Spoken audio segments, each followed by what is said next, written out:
Volvemos al principio, ¿vale? Técnicas estadísticas para la optimización de procesos industriales, ¿vale? Estábamos viendo que hay distintos tipos, o íbamos a ver que hay distintos tipos al final de tratamientos que podemos dar a los datos para mejorar el proceso productivo o para detectar posibles incidencias que no llegan a ser errores. Además de eso, teníamos la correlación para hacer una clasificación de las señales y es un poquito lo que vamos a ver ahora. Los outliers, estudio de datos anómalos o alejados del grupo central de datos, para la que nos sirven es lo que comentaba. Nosotros generalmente en un sistema configuramos unos límites máximo y mínimo, que son entre los que se mueve la señal, la producción o lo que estemos midiendo. Hay ocasiones en las que los datos están dentro de esos datos máximos y mínimos, pero sin embargo sí pueden estar informándonos de que algo raro está sucediendo. En ese caso, eso se puede ver a través de los outliers, que son puntos observados distantes al resto de observaciones. Pueden indicar errores de medición o datos anómalos. Más o menos lo que os estoy comentando. Ahora iremos viendo un poquito más a detalle y si veis que me acelero, me hacéis alguna pregunta para que lo explique más detallado, ¿vale? ¿Qué pueden indicar, ¿vale?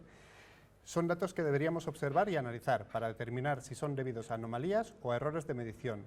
Si son debidos a anomalías, deberemos estudiarlos a fondo para prevenir o subsanar que se vuelvan a repetir. Si son debidos a errores de medición, el instrumental de medición o la forma de recoger los datos deberán ser revisados.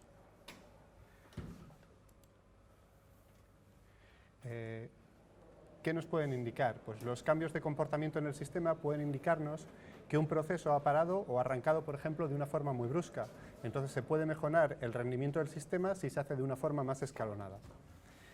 Al final, ¿cómo se muestran estos? Se muestran como picos en el sistema y esos picos, depende de la desviación que tengan con el resto de la señal, nos pueden indicar que algo sucede, ¿vale? Comportamiento fraudulento. Se puede utilizar para ayudar a determinar si se está cometiendo fraude, como por ejemplo en las paradas no técnicas de energía. También puede usarse, como por ejemplo, para detectar paradas no técnicas debido a problemas del sistema eléctrico, como el mal funcionamiento de los equipos, mal conexionado, o también para detectar paradas técnicas, fallos en la línea de transmisión, en los transformadores eléctricos, errores humanos, que es por la toma de medidas incorrectas, como por ejemplo medidas mal recogidas, o que no pertenezcan a los datos estudiados lo que estamos intentando de tratar, ¿vale? O una mala colocación del sensor. Las desviaciones naturales, pues bueno, nos puede ayudar a modelar el funcionamiento de los datos estudiados y hay muchas veces que estos datos no tienen un comportamiento normal. Sin embargo, estudiando estos datos podríamos mejorar las producciones que se realicen con los datos. Generalmente, quitando estos picos, también se va a mejorar la predicción, si tenemos un poquito. En cada uno de los temas vamos a tener de todos modos un caso un poco práctico para ver un poquito cómo funciona, ¿vale? Os voy a poner un ejemplo real, curioso, que hace referencia a las elecciones presidenciales del año 2000, entre las que estaban Gore y Bush. En las elecciones del año 2000 hubo una gran polémica debido a que Al Gore ganó las elecciones por una diferencia simplemente de 537 votos en el estado de Florida. Antes de empezar, os indicaré un poquito que el sistema electoral no es como el nuestro, ¿vale? En el sistema electoral de Estados Unidos, el candidato que gana la mayoría de los votos de ese estado se queda con todos los votos del estado, al final, a la hora de hacer el recuento. El resultado general es la suma de los 51 estados, que son 50 estados más el distrito de Columbia. En este caso, lo que sucedió es que en el estado de Florida se decidió utilizar un tipo de papeletas conocidas como papeletas mariposa. Estas papeletas ya eran muy polémicas en aquel entonces porque la gente no sabía cómo funcionaban, ¿vale? Y votaron incorrectamente. Como se puede ver en la imagen, las papeletas tenían que hacerse una perforación, solamente una perforación, ¿eh? Y en el sitio indicado por la papeleta. Esta que está aquí está con todas las papeletas perforadas, pero bueno. Mucha gente se equivocó realizando una gran cantidad de votos nulos. Si hacías varios agujeros, pues la papeleta ya no era válida. Y también votando al candidato erróneo, porque si os fijáis, no sé si sale mi ratón o... Bueno, si os fijáis, están muy cerca. Si veis, por ejemplo, el republicano, enfrente tiene el reformista, pero es muy difícil ver. Aquí en estas rayas, este pertenece a uno, pero este pertenece al otro. Entonces es muy fácil el error en este tipo de papeletas. Bueno, entonces vamos a ver un poquito cómo con los outliers podemos demostrar estadísticamente cómo se equivocaron. ¿Quién debió ganar las elecciones? ¿Esto? Sobreviviré. Vale, perfecto. Gracias. Estadísticamente podemos estudiar si se cometieron errores o no en las votaciones mediante la comparación con los datos históricos de los partidos y de los candidatos o comparándolo con los votos obtenidos de los distintos estados, ¿vale? Ahora vamos a dar otro enfoque un poquito distinto, ¿no? Que lo vamos a ver en relación con los votos que recibió otro candidato. Vamos a ver distintas gráficas para mostrar un poquito cómo con los outliers podríamos detectar que ha sucedido un error y que la gente se ha confundido a la hora de votar. Bueno, en principio este es el primer gráfico en el que podemos ver pues la cantidad de votos obtenidos por Buchanan, que era un partido minoritario en este caso, que era del Partido de la Reforma de los Estados Unidos, y en los distintos condados de Florida hubo estas diferencias porque utilizaron este tipo de papeletas. Buchanan obtuvo una cantidad de votos en el condado de Palm Beach muy grande, lo cual se puede detectar ya como un outlier, ¿no? Al final un outlier es que se sale del resto de las señales. No llega a ser un error, pero se sale. Si queréis os explico también cómo funciona, ¿vale? Entonces, ya en esta primera gráfica lo que podemos ver, que es el primero que tenemos marcado, cómo en Palm Beach ha pasado algo raro, algo que no tenía que haber sucedido en principio y que vamos a estudiar un poquito más. Bueno, aquí podemos tener, podemos observar los votos obtenidos por Buchanan, obtenidos en orden creciente según el porcentaje de votos recibidos por Al Gore. Tengo una presentación después que se ve también esto más reflejado, ¿eh? Se puede observar como el conjunto de datos destacan las votaciones en Palm Beach, donde la proporción de votos obtenidos por Buchanan era mucho mayor que en otras partes, y además era superior a lo esperado respecto a los votos de Gore. Es extraño, sí, que en Palm Beach se obtuvieran tantos votos, pero podría haber sido por algún motivo especial. Igual que pasa en todos los sitios, podía ser pues, que en aquella zona se tuviera cariño o hubiera hecho una campaña política excepcional, ¿no? En este caso, por ejemplo, no es así. Podemos ver, por ejemplo, en Washington, que es de donde él era nativo, que se refleja en otro color, que no le fueron muy bien las cosas, ¿vale? Obtuvo solamente 88 votos de 8.026, que son un 1,1% de los votos. Y, sin embargo, en la otra, pues, obtuvo un porcentaje muy, muy alto. Entonces, vamos a ver entonces los datos en plan datos relativos, viendo porcentualmente la gráfica. Y aquí es donde ya se ven un poquito las cosas, ¿no? Que es que entonces lo que nos observa, si os fijáis, los puntitos que tenemos en rojo son los outliers, los que tenemos ahí marcados, los que destacan. El porcentaje de datos obtenidos por Buchanan, obtenido según el porcentaje creciente de votos de Al Gore, que son los que tenemos en verde, se puede observar que existen una serie de condados que destacan, y efectivamente todos ellos son outliers, ¿vale? ¿Qué sucede? Que estos condados, al final, el número de votantes que hay en cada uno de ellos es más pequeñito. Por eso, el caso que más nos interesa a nosotros es el de Palm Beach, que también está en rojo, aunque aparece ahí, ¿vale? Al final, el outlier se calcula sobre la serie azul, y en la serie azul pues, se detectan esos que tienen el puntito arriba. El caso de Palm Beach, como tiene una población mayor, es más importante que en el de los demás casos, aunque también sean incorrectos, pues no le habrían llevado a ganar las elecciones. Bueno. Los outliers determinan efectivamente que hubo mucha gente que pretendía votar a Al Gore y que votó a Buchanan por error, porque estaban muy cerca en los papeles. ¿Es suficiente para determinar que hubiese ganado las elecciones? Pues no. Se necesitaría el contraste con otros candidatos, ¿vale? Es decir, ver las gráficas de los resultados de otros candidatos y ver sus outliers. Se confundieron con todos, evidentemente. Aquí se realizaron estudios estadísticos que mostraban que los mismos condados se habían dado outliers en cuanto al porcentaje de votos nulos. Mucha gente votó a un candidato equivocado y después volvió a hacer otro agujero y la papeleta se convirtió en inválida, ¿vale? Y también se comprobaron con respecto a los candidatos de resultados históricos que había ciertos partidos minoritarios que habían logrado mejorar sus resultados hasta un 4.000%, dada la situación de los agujeros que estaban muy cerquita unos de los otros. Por lo tanto, al corroborar que con otros outliers hubo errores al realizar las votaciones, podemos concluir que Al Gore hubiese obtenido una diferencia de votos superior a los 537 votos por los que ganó Bush, y Al Gore hubiese sido presidente de Estados Unidos.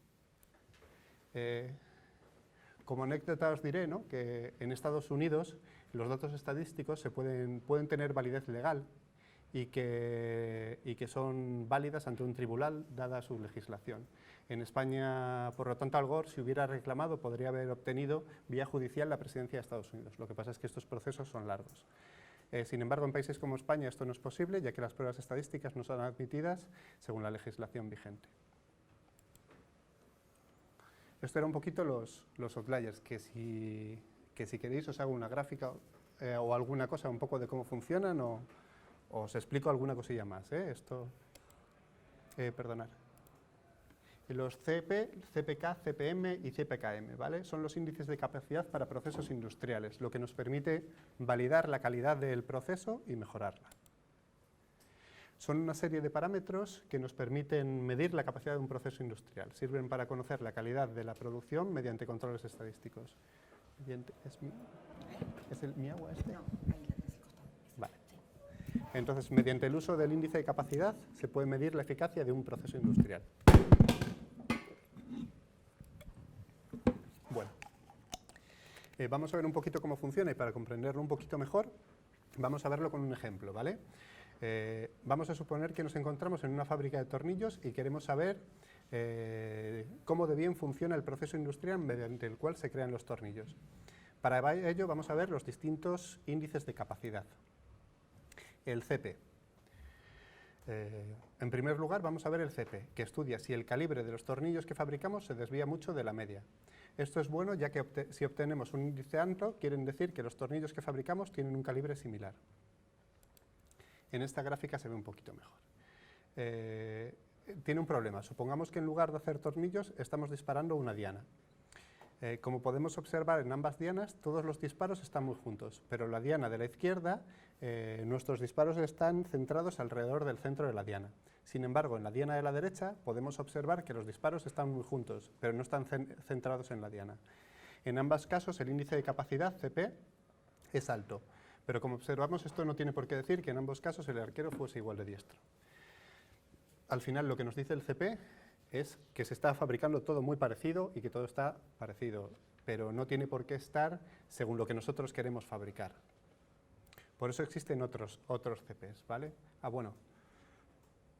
Me he saltado una. No es todo lo malo. Un proceso industrial en el que el índice de CP es alto, lo único que necesitamos es calibrar si el proceso se centre en nuestro objetivo. Y si lo configuramos, tendríamos un muy buen proceso.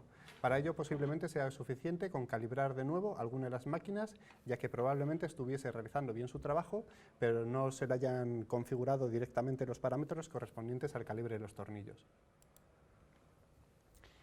Y tenemos otro índice que es el CPK.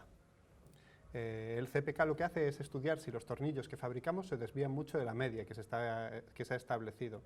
Esto es bueno ya que si obtenemos un índice alto, quiere decir que todos los tornillos que fabriquemos tienen un calibre que se encuentra en torno al calibre de nuestro propósito. Como veis en la diapositiva que os he puesto, es el que más se utiliza ahora mismo, ¿vale? De los diversos índices. Y vamos a ver otro ejemplito tipo dianas similar al anterior. Aquí podemos observar una diana con un alto CPK y que también tiene un alto CP, que es el primero de todos. Ambos están centrados y están agrupados, están haciendo las cosas bien. La siguiente tiene un alto CPK, pero los datos están muy dispersos, por lo tanto tendría un bajo CP. El CPK, como todos la media de los datos, está centrado hacia lo que queremos hacer, es bueno. Pero como están bastante dispersos, es malo el CP, que es el que estábamos viendo anteriormente, ¿vale? Y la última tendría un bajo CPK, ya que no están centrados en nuestro objetivo, pero un alto CP, ya que como podemos observar están muy juntas. Eso quiere decir que si solo comprobásemos el CP, sin comprobar el CPK, estaría sobreestimándose la capacidad del proceso. Por lo tanto, es bueno mirar varios de estos índices a la hora de trabajar. CPK. Este índice lo que nos dice es si nuestro proceso está bien centrado, es decir, si nuestro proceso se está moviendo alrededor de lo que esperábamos. Pero si tuviese un bajo CP, entonces deberíamos de recalibrar el proceso. Quizás sea un buen proceso, pero las máquinas, debido al desgaste, pueden haber tomado holgura y por eso hay tanta dispersión en los datos, ¿vale? En el CPK, una de las cosas curiosas es que nuestro objetivo no tiene por qué estar centrado. Nosotros podemos tener una pieza en la que lo importante no es que sea centrado. Y en este caso, en la derecha, por ejemplo, sería el bueno, porque si os fijáis lo está haciendo donde lo tiene que hacer, centrado a la media, ¿vale? La media de los datos está dentro de los límites que se han especificado. Al final, el primero de ellos está centrado, pero no... existe otro tipo de índice más, que es el CPM.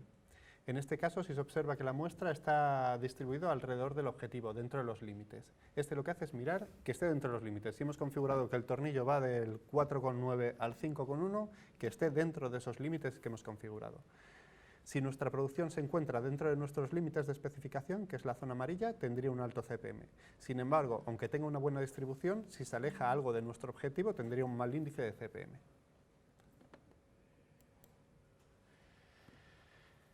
Tenemos otro, que es un conjunto de los demás, más o menos, que es el CPKM, ¿vale? Este índice nos indica que todo nuestro proceso es bueno, en todos los sentidos, incluso cuando no se distribuye de forma normal y está descentrado.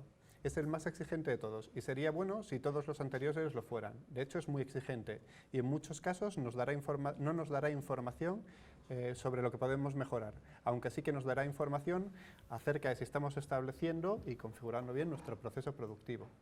Entonces, al final lo que podemos mirar es que el CPKM esté bien configurado y en el caso de que la mayoría van a salir bien y en el caso de que haya alguno que destaque por alguna cosa, revisarle más en profundidad sus distintos índices.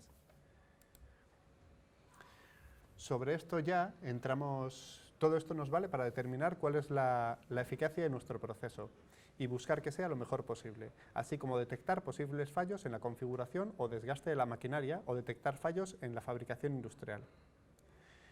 Con esto nos aparece sobre CPK el proceso 6 Sigma, que se caracteriza por 5 etapas concretas, que son las que tenemos aquí, ¿vale? Definir, que consiste en concretar el objetivo del problema o defecto para validarlo, a la vez que se definen los participantes. En nuestro caso era lo de la fabricación de los tornillos. Medir, que consiste en entender el funcionamiento actual del problema o del defecto mediante el cálculo de los índices de CP que estábamos viendo, para medir el nivel de eficacia del proceso. Con esos datos que ya tenemos, después los analizamos, que lo que pretende es averiguar si las causas reales del problema o defecto. A partir de las mediciones se pueden tener una idea de las posibles soluciones para mejorarlo. Lo que veíamos antes, que si está descentrado, pues igual simplemente con calibrarlo, si estaba agrupado, pues nos puede valer. Mejorar, que permite determinar las mejoras procurando minimizar la inversión a realizar. Mediante las indicaciones anteriores y tras realizar el análisis se puede determinar si se puede mejorar el proceso, lo cual revierte en que se gaste menos en estas mejoras. Y controlar, que se basa, por último, en tomar medidas con el fin de garantizar la continuidad en la mejora y valorarla en términos económicos y de satisfacción con el cliente. En este paso encontramos las mediciones de las muestras de tornillos, ¿no?, de antes, en el que dependiendo del número de defectos por millón que tengan, los podemos hacer una clasificación. Obtener al final 3 o 4 defectos por millón de oportunidades es algo que es ambicioso, pero que se puede conseguir. Se puede clasificar la eficacia en base a su nivel de sigma, que es lo que tenemos aquí. Al final lo que mira es, según la calidad de los índices de CP, el número de errores que se pueden producir por millón. En realidad se podría mejorar incluso un poquito más de lo que está aquí, pero a partir de 2,5 se supone que la mejora llevaría tanta inversión que no sale rentable. Entonces, pues hasta ahí se suele llegar. La correlación. Esto ya es distinto, vamos a llegar a otra cosa, que es la relación que existe entre varios fenómenos, acciones, varias señales que tenemos aquí. Usualmente, cuando se estudia la correlación entre dos señales, únicamente se estudia la correlación de Pearson, que es la que conocemos como correlación normalmente. Pero existen otros tipos de correlación, que son los que vamos a ver ahora. En las próximas transparencias vamos a ver la correlación existente entre diversas señales recogidas por unos sensores que tenemos en la playa del Sardinero, en Santander. Correlación, es la normal, la de Pearson, que es la que simplemente mide dos cosas: el grado de relación entre dos variables, que se mide entre 0 y 1, y el sentido de la relación, que puede ser positivo o negativo, es decir, directa o inversa. En la imagen de abajo tenemos aquí que podemos observar el gráfico de peso de correlación con la temperatura y el resto de las variables que hemos estudiado. la autocorrelación. Sirve para ver cómo se relaciona una señal consigo misma en un desfase temporal positivo. Al final lo que va comprobando es un bloque de datos y va hacia atrás recogiendo distintos bloques y comparándolos a ver la correlación que tenía con ese momento. Entre sus funciones se encuentran el reconocimiento de patrones, la periodicidad en una señal, por ejemplo, como el consumo eléctrico de empresas y hogares, que en principio tiene una periodicidad diaria y una semanal. Y durante el día pues existen horas en las que hay un menor consumo y luego los fines de semana, por ejemplo, que ya cambia. Esto pasa en todos los lados, en hogares y en empresas, y que se puede detectar mediante la autocorrelación. Como hemos mencionado, el estudio de autocorrelación se puede determinar si una señal afecta a sus valores en el futuro. Por ejemplo, si estamos midiendo la velocidad a la que se desplaza el agua en una central hidroeléctrica por diferentes tramos y la función de autocorrelación presenta datos significativos a lo largo del desfase temporal estudiado, eso quiere decir que puede provocar turbulencias. Si se comprobase que fuese así, entonces sabríamos que puede verse probablemente a la velocidad que se desplaza el agua y sería recomendable, si es posible, regular la velocidad a la que se desplaza para subsanar los problemas que puedan generar las turbulencias. Entonces, al final, cuando echamos agua en algún sitio, se puede formar un pico. Si se sigue manteniendo la velocidad, ese pico se puede ir propagando y entonces eso acabar formando una turbulencia. Nosotros la podríamos detectar a través de la autocorrelación. Y, por ejemplo, en el caso del agua, simplemente si se le disminuye un poco la velocidad para que se ralentice y pueda quitarse ese pico, no se van a formar picos en el futuro y no tendríamos este problema. En la esquina inferior izquierda tenemos puesto un correlograma en el que se puede ver la zona que está en gris, pues son los valores que en este caso no nos valen para nada. Y después la relación que tiene en el tiempo la señal. La cruzada. La correlación cruzada mide la correlación entre dos señales desplazadas en el tiempo, dos señales distintas en este caso. Para ello, por ejemplo, cuando hay lluvias, la capacidad de un embalse de agua no aumenta inmediatamente, no cae el agua y a la vez sube en una señal, sube en la otra, que es lo que podríamos mirar con la correlación, sino que en este caso el agua se va drenando poco a poco por la tierra y después esto hace que al cabo de unas cuantas horas en el embalse el agua aumente. Así que esto lo podemos ver con la correlación cruzada, pero no con la correlación típica. ¿Cómo podemos descubrir características que no conocíamos de una señal? Analizando, por ejemplo, la dirección del viento, podemos observar que cuando cambia en dirección sur, en España, sobre todo en Santander, la temperatura comienza a subir, bueno, en todos los lados, comienza a subir y al cabo de un tiempo alcanza un pico. En principio, la dirección del viento no tendría que ser una cosa que afectase pues, con las temperaturas, pero si se estudia y se saca una gráfica que te indique sobre las distintas señales que se han medido, pues lo que hemos visto es eso, ¿no? Al final, el cambio de la dirección del viento lo que nos puede hacer es avisarnos que va a haber un cambio en las temperaturas. Esto llevado a procesos industriales puede ser muy útil, ya que hay veces que nos puede avisar de un futuro problema y ayudarnos a controlar los procesos en los que ocurren. De forma similar a la autocorrelación y como hemos explicado anteriormente, es posible reconocer patrones que nos avisen que en un futuro que se están repitiendo y así tomar decisiones antes de que vuelvan a producirse.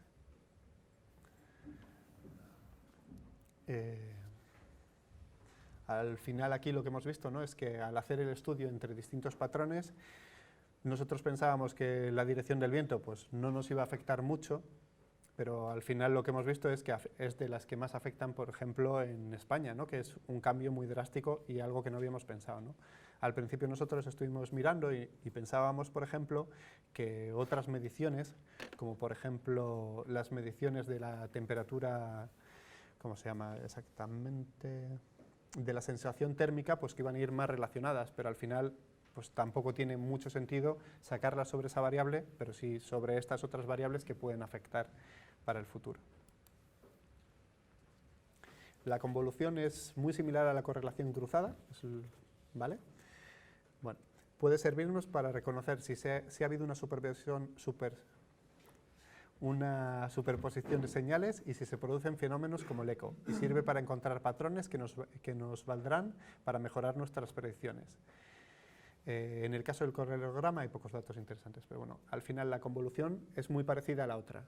Va haciendo un desfase en el tiempo, pero en vez de hacerlo con la misma muestra de datos simplemente escalonada, se da la vuelta. Se da la vuelta y hace la comprobación. Entonces, si es una señal, como por ejemplo el eco o cualquier cosa, pues te la detecta, pues que la otra pieza está mandando eco y nos sirve para estas cosas. Al final, pues más o menos aquí está puesto mi gesto de las manos para los dos, ¿no? Tenemos pues que al final es muy parecido, es desplazarnos en el tiempo e ir comprobando, pero uno da la vuelta a los datos y el otro no. Y la gráfica esta, que a ver si es animada, sí. Es para que se pueda ver un poco el efecto de las señales, ¿vale? Cuando se superponen por convolución, correlación cruzada y autocorrelación. Como dijimos antes, la señal G en convolución se da la vuelta y después se superpone un poco con la F, ¿vale? Con la correlación cruzada nos vemos en lo mismo, sin dar la vuelta a la G, y con la autocorrelación, pues bueno, que son las dos señales iguales. Al final, aquí nos van representando que cuando se van comparando una con la otra en la medición y en el desplazamiento del tiempo, el resultado de la señal que nos dan.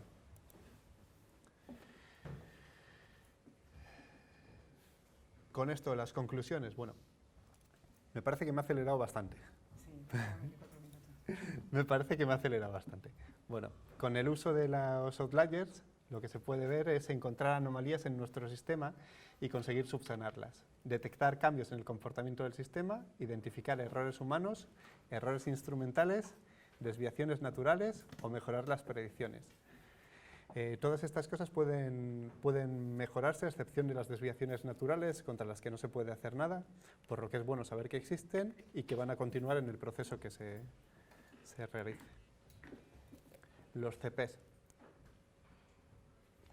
Mediante el uso de los CPs se puede definir una metodología 6 sigma. Concretar el objetivo, calcular los índices de CPs, averiguar las posibles causas del problema, determinar las mejoras minimizando la inversión y garantizar la continuidad de la mejora.